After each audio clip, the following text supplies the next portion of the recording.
Hello and welcome to MTSU's How To. I'm your host, Dylan Simmons, and today we have something very neat to teach you. We will be making a coaster using a punch needle. However, I have to admit something, I'm not really sure how to do that, but thankfully I've got a friend who does. Hello, my name is Ashley Concert and I'm excited to be here to teach you and those watching how to properly use a punch needle and all the different arts and crafts that you can create knowing those skills. Great to hear. Sounds like it is going to be something fun to learn. Cannot wait, and here in a minute we will have a video that will provide the basics of what to do. Beside me, Ashley will be here to further explain the technique, along with all the supplies we need, a demonstration of how to use a punch needle, and a showcase of a taste of what you can make. But before that, we are going to toss it to a quick break. We will be right back. Everyone deserves to have a decent place to live. Everyone. Todos. Decent shelter is something we all need to thrive. When a future homeowner partners with Habitat for Humanity to build or improve a home, Kujenga. Construir. they build a better future for themselves and their families. For my family. Por mi familia. За моята familia. Familia yangu. Your support empowers a family to help themselves. Help. Assistir. Tulong. Kusaidia. Your support helps families around the world achieve strength, stability, self-reliance. Strength. Force. Sila. With a little help, we all have the potential to stand on our own. Potential. Potencial. Ueza. Potencial. Through shelter, we empower. Visit habitat.org to provide help to families like these today.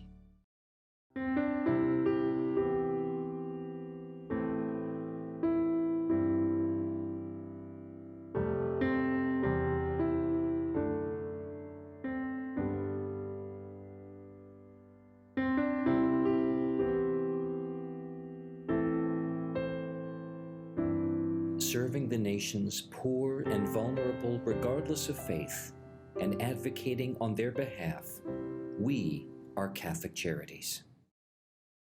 I was trying to fix all the things that were going on. Ryan's daydreaming, an inability to focus. It was just frustrating to get my mom to understand what I was going through. So that's when we talked to a doctor, and she was diagnosed with ADHD. It just explained so many things for us. Hyperactivity isn't the only symptom of ADHD. Inattentive symptoms like Ryan's can be less noticeable. Learn more. Get the ADHD symptom checklist at keepmomming.com. Then talk with your daughter's doctor. Keep momming.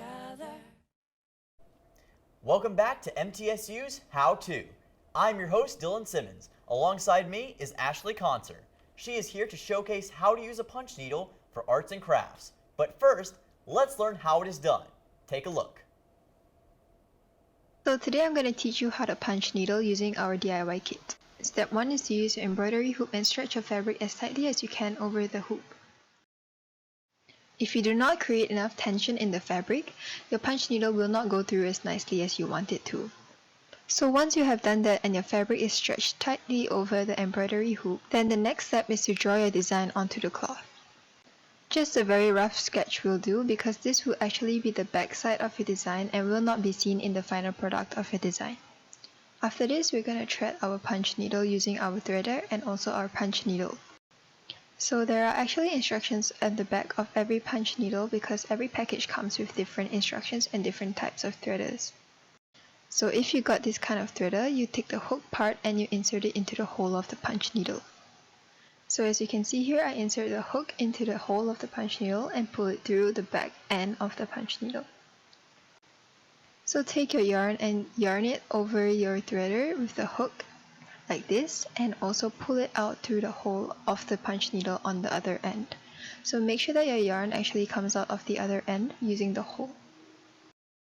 Then you want to pull your yarn out just like this from the hole and to make sure that it comes out as a single piece of string at the end. Now after you've done that, for your first stitch or your starting stitch, you want to always make sure that you have at least 2 inches or more of yarn at the end of your punch needle.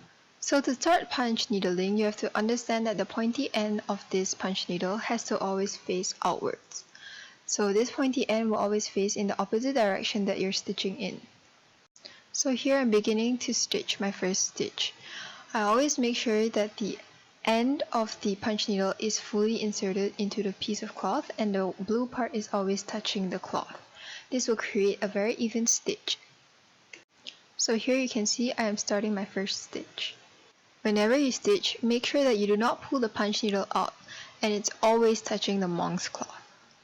Here is my second stitch and I'm making sure that the complete end of the punch needle goes through the fabric and the blue part of the punch needle is touching the fabric. So here I'm showing you that the opposite side of your design will be the loopy side of your design, which is also known as the actual front side of your design. So the part where you're stitching right now will be the back side of your design, so it doesn't have to be as neat or as nice as you want it to be. So you always have to check on the back part of the fabric if your design is looking how you want it to look. So just continue stitching for the outline of your design and to always make sure to check the back of the design because that's what your final product will look like at the end. Now sharing the biggest tip that I have when you're punch needling is to make sure that there is no tension in the end of your punch needle. Your stitches will get undone if there is tension at the end of your yarn. So what you can do is actually just leave a ball of yarn or just compile your yarn so that there is nothing pulling your yarn. Continue this until your design is done. So in the next clip, I'm going to show you how to end your stitches. So let's say you want to end on one stitch or you just want to end using your yarn or you want to switch color.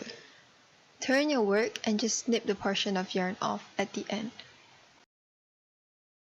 You don't have to worry about this portion because we're going to trim this all at the end of our work.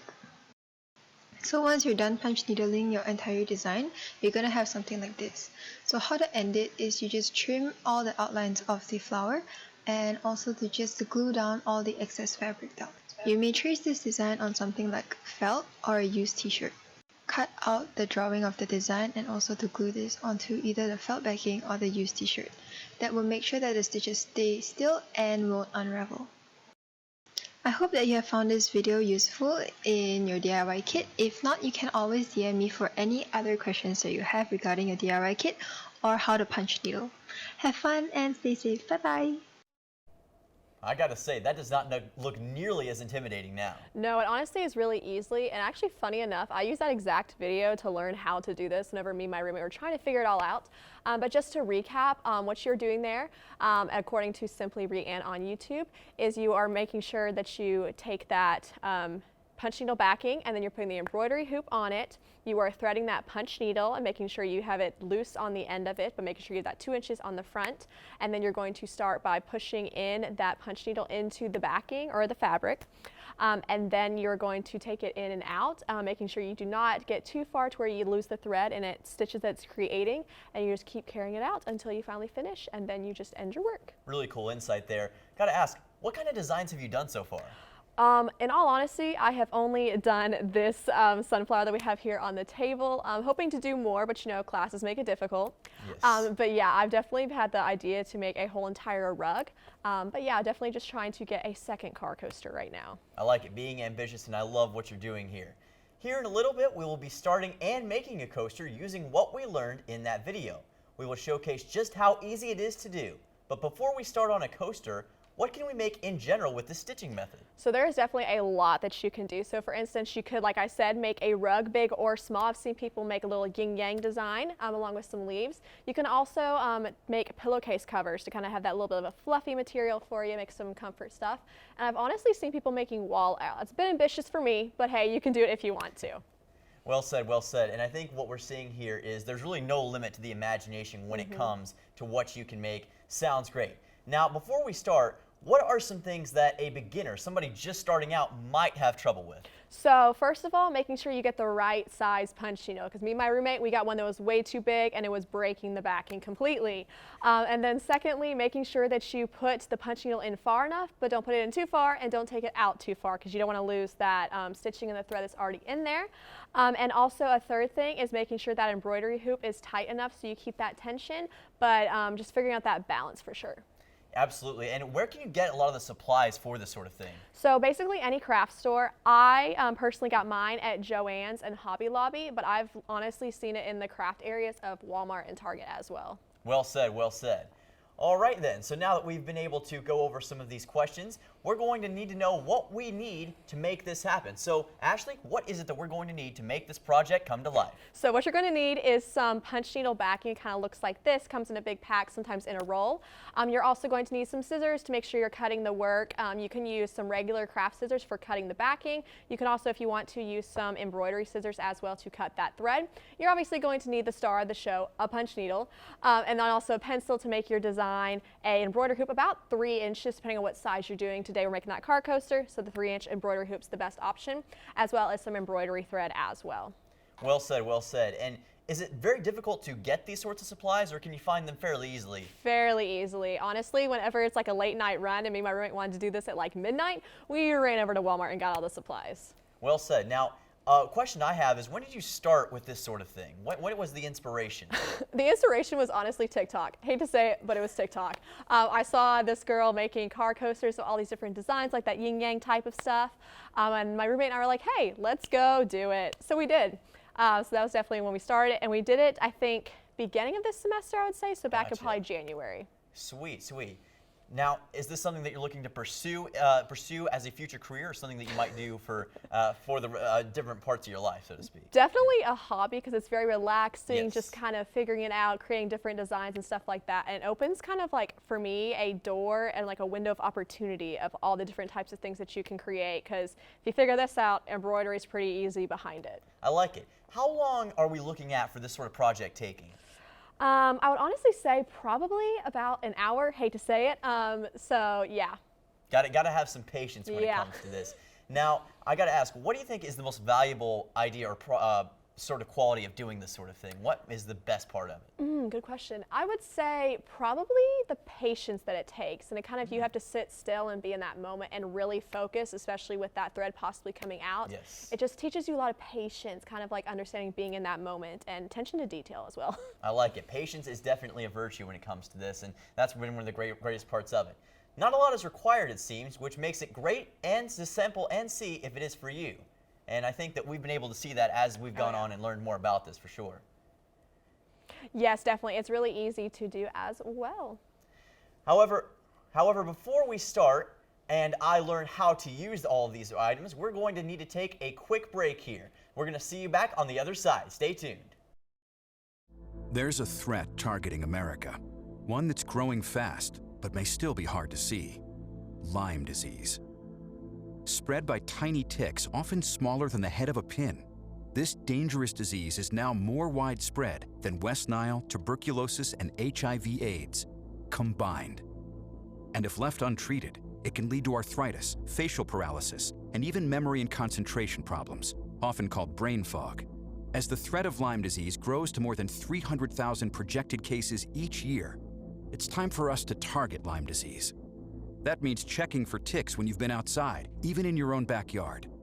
It means seeing a doctor if you experience the symptoms of Lyme disease, which can include joint pain, flu-like symptoms, fever, fatigue, or sometimes a bullseye-shaped rash. Set your sights on stopping Lyme. Learn how you can target Lyme disease at targetlyme.org. Everyone deserves a decent place to live. Everyone. When a future homeowner partners with Habitat for Humanity to build or improve a home, they build a better future for themselves and their families. For my family. For my family. For my family. With a little help, we all have the potential to stand on our own. Potential. Potential. Potential. Visit Habitat.org to provide help to families like these today.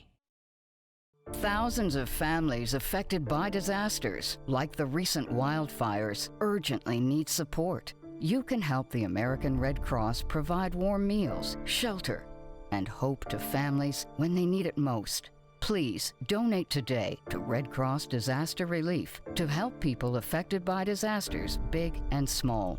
Go to redcross.org or call 1-800-RED-CROSS today. Your support is critical. We can't do it. Welcome back once again to the How To Show, where we are just about to begin making a coaster with this nifty punch needle. Here beside me, Ashley will be showing us how it's all done. But before we get into that, Ashley, is this something that's going to be difficult for us?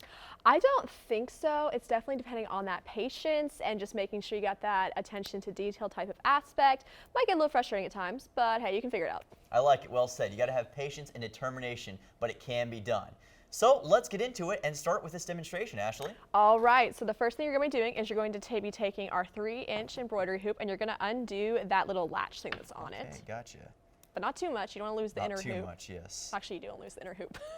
All right, you can just tell me when we're... Yeah, you're good. All right, So gotcha. now we're going to punch out the specific inner part, okay? All so what you're going to do is you're going to take, we already have the circle drawn out here. Yes, yes. So you're going to put the backing right on top, okay? All right, Line it up with gotcha. that circle. Sweet, And- and Yep. perfect circle. And yes. then we gotta loosen up a little bit more to make sure it'll fit over. Okay. And this is the fun part. This is the tension part. Gotta be okay? perfect right here, yes. So, and then you're gonna push it down over that hoop. Push it down over that hoop. Yep. All right.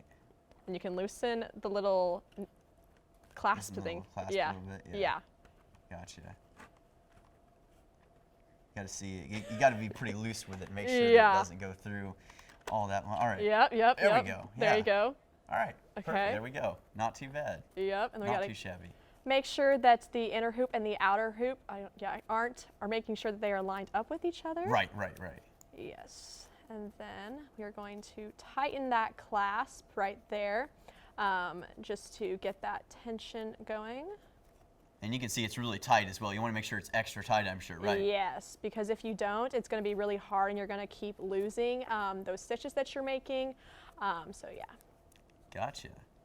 We're just going to try to make sure that these two are flush with each other.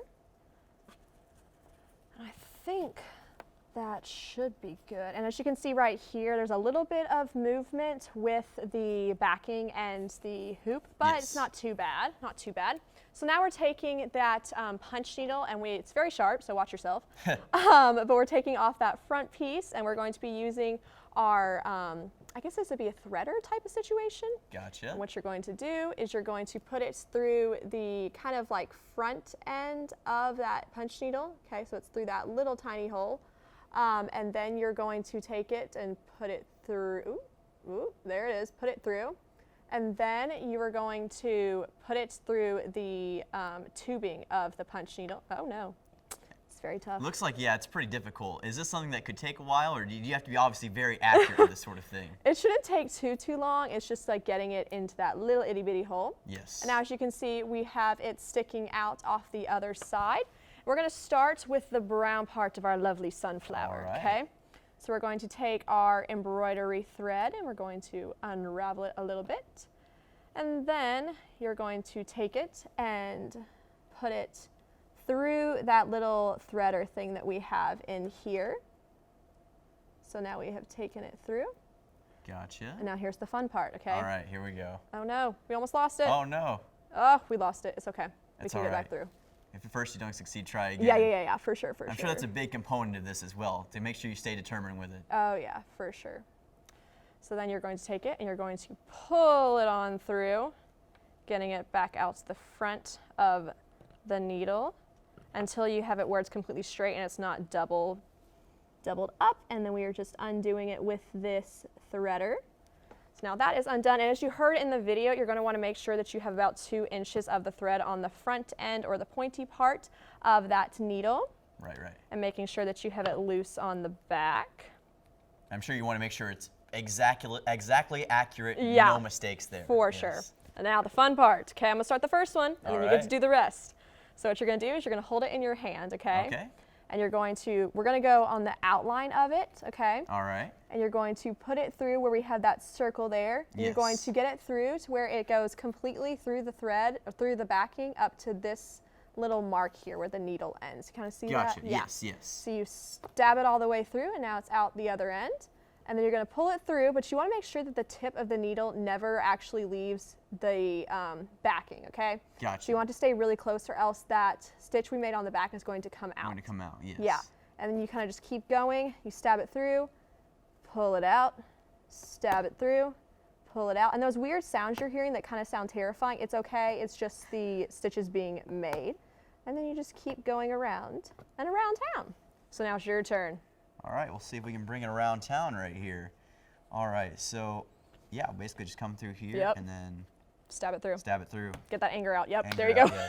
You got to put some force into it. Yeah. Definitely. Seems like something you want to do. Yeah. And I'm trying to make sure it stays right around this circle here. Yep. There we go. And you just, again, keep on punching it through right there. Yep. I gotta say, it's always been somewhat intimidating, but it's not too bad right here in terms of what we're doing. And then, yeah, you just keep punching it through. It's like a golf swing. You just you just put all your anger, any tension you're feeling. I think it's a great stress reliever. I think, would you agree with that? Yes. Yeah, definitely with like finals and all that type of stuff, it's been a great type of thing to maybe pick up again with all that stuff going on. Gotcha. And definitely, like, it scared me whenever I was first doing this, hearing that like stabbing sound. But that's what you want to hear. You want to hear it going through, and it's a different sound compared to like embroidery, where you're going through a type of fabric sort of thing. I mean, you don't necessarily hear that kind of stabbing sound. And as SpongeBob would say, we just keep bringing it around town. Yes. Bring it around town, and we keep doing this. Yep. And this and that, and yeah, it's. Oh no. Uh-oh, it's not exactly perfect. Oh, well. So what happened there is actually you pulled the needle out too far, so you lost all the stitches on the back end. Because if you flip it over, okay, flip it over. Let's flip it over. So you can see what you're doing here, and kind of as you can see compared to this one, you have to do a lot to make it to where you don't see that backing or whatever. Yeah. So what you're going to do, flip it back over. Okay, let's flip it over. Yep, yep, yep. All right. And then you're going to, let's see where we lost it. Think about right there. Yeah. Yeah. So you're just going to do the exact same thing. Okay. And you're just going to do it again. All right. I like that. And even if you make a mistake, you can get back through this and keep definitely. going. Okay, that is good to know. And again, we just keep stabbing it through, and like you said, it's a little jarring, but that's what you want to hear. That's the good sound. Yeah. Yes. And make sure you're keeping the stitches close by each other, or else it's going to be really hard to lose that stitch that you've made on the other end. Right. And again, we just want to keep bringing it around the circle so we can make our flower look nice. All right. And like you said, we mentioned tension before. Obviously, you want to keep it nice and tense so that it doesn't become unwound. Yeah, definitely. And honestly, throughout doing this, you might have to undo that embroidery hoop and make sure that the backing is tight enough on it. That happens a lot, just to make sure that it stays tight throughout that whole time. All right, so there's, looks like kind of our circular formation. Maybe not a perfect circle. Yeah. But. And as you can see on the back, you have it going through there. You have it going on. You got it. You got it. Gotcha. All right. So then what you would theoretically do is you would keep on doing that until you get it all filled into where it looks nice and put together like this center part right here. And then you don't have to do any type of knots or anything whenever you are taking it back out. You just simply take out that punch needle. You want to cut it on the back end and then just pull it on out and you're good to go. And then you would do your next color for yellow for our sunflower they're creating. But whenever you get finally done, we have not a finished one, but we have, the backing, okay? Yes. So what you're going to do is theoretically you would take off the embroidery hoop, okay? And then you would make sure you would start to cut out around the flower piece. Gotcha. Have you do that. Have fun. All right. Again, I wasn't a professional. We were discussing it during the commercial break. Wasn't a professional when it came to arts and crafts. So you're basically going to want to go right around this the circle here. Yeah, you're cutting out the flower. The flower. Okay, gotcha. So we're going to make sure it's the flower shape. Yep. Okay, gotcha. So basically, I guess we're going to punch a hole. Oh, no, you would start on the end. Start on the end. Gotcha. You can start on the outer part. All right, outer part. Sweet. Yeah. Okay, gotcha. Just like you're cutting a piece of paper. Gotcha. And then just the flower here. All right. Like I said, just like a piece of paper. It's a little bit tougher than paper, but at the same time, it's enough to where you can cut through it. All right. If my art teacher, Mr. DeLong, is watching, I hope you're proud of me. I'm doing what I can right here. Yes. Good old Spencer Elementary School. And yeah, like you said, it's really not as difficult. And I've noticed it was something I was always really intimidated by. My mom was always a big person when it came to sewing and putting things like that together. And it always looked nearly impossible to me. But yeah, with a little patience and effort, it's really not that bad. Yep, for sure. All right. And even though we don't have the actual like finished with all the embroidery thread going through it, as you can see here while he is cutting that out, you can kind of still see the white part on the outer edges from the backing. What you would theoretically do is once you finish cutting it out, and he's cutting on the lines, but you know, obviously you're not going to cut right on the line whenever it's finished. So you would take the backing and you would kind of just fold it over with like a hot glue gun or something like that, and you would secure it. I personally haven't done that because I was too scared whenever I put this in my car that the whole entire stitches would fall out. Yes. So I just haven't done that yet, but theoretically I could, and you just hot glue it over so you don't see that backing. That's completely up to you if you want to do that or not. And you want to make sure your hot glue is put to a certain temperature. Yes. To make sure it sticks. Yes, definitely. But not too much to where you're like melting the thread or anything like that. Right. Yeah. I like it. For sure. Okay. But you can do all different types of designs with this. I've seen different types of flowers. I've seen smiley faces. I've seen people getting really like intense with it and like putting in specific words and stuff like that. I'm not that up to that level yet, but hey, if you are, go for it.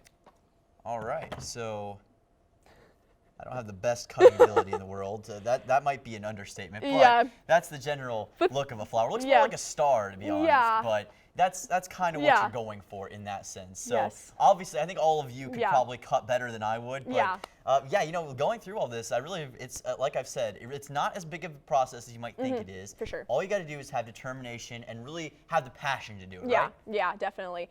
Just making sure that you stay dedicated to it. It's great to do whenever you're just putting on like a TV show or something like that you don't really want to be super invested in and watching all the nitty-gritty details, but it's definitely a great thing to do. Put on an audiobook, have some nice rain outside. You could do it then as well. Very relaxing, all the types of things. And you mentioned as well, obviously finals week is coming up for us here at MTSU. There's going to be a lot of stress. Yeah. And this is obviously, it seems like it would be a great stress reliever, a way to get prepared, get yourself in that right mental state, right? Definitely. You know, you go through all those physics studying type of things, then you can just take out your punch needle and just start like stabbing it and be like, man, really hate physics. But if you love physics, go for it. Go for it. I personally don't, so. Well, it definitely seems like it would be a rewarding experience no matter what environment you're doing in, and it's been really great to get to hear all this. So before we end up wrapping up the show, we're going to take a look at some great things that we did today. So let's go over what we have done today. All right, so what we did today is we put the embroidery hoop onto that backing, making sure that it was tight and secure as well and flush with the fabric and the embroidery hoop on the back end. Also, we threaded our punch needle as well with the specific threader. What else did we do? Then we began by putting the punch needle through the backing and taking it in and out, making sure not to lose those stitches and letting it get too tense or losing sight with the backing. And then theoretically, once he finished his lovely work, he would cut it out with a little bit of space on the outer edges like you can see here. And then you would take that extra step if you would like. You would take that hot glue gun and you would fold over that white backing and then put it on the back. And then you have your lovely car coaster or just regular coaster if you want as well. I like it. I like it. And with all we learned, with a little practice and skill, one can be able to make all sorts of things, like some of these pictures that we have coming up on the screen here shortly. We're going to see some of these, and there you go. Yep, there's the pillows. That's beautiful. Look at that. And it looks like it would take a lot of time, but again, like you said, it's all about that dedication. Yeah, definitely. And like you can see there, it kind of adds a little bit of extra texture and sorts of things to any type of embroidery you want to do, because technically this is within the embroidery family, but it's specifically punch needling. With that specific punch needle, it's not like a regular needle you would find for embroidery and stuff like that. But you can do all types of things as you saw in those photos. Well, I think that you might have made it to where we've got some future punch needlers here today who are going to really love these projects. I know I've definitely been hooked. I'm intrigued. Can't wait to see what it is. It's been great to have you on today. Thank you so much for talking to us about all this. Of course. Unfortunately, that's all the time that we have for today. Again, thank you so much for showing us how to use a punch needle and to make a coaster. And a thank you to those who are watching. I'm Dylan Simmons. Have a great day and enjoy exploring a new hobby. We'll see you guys next time.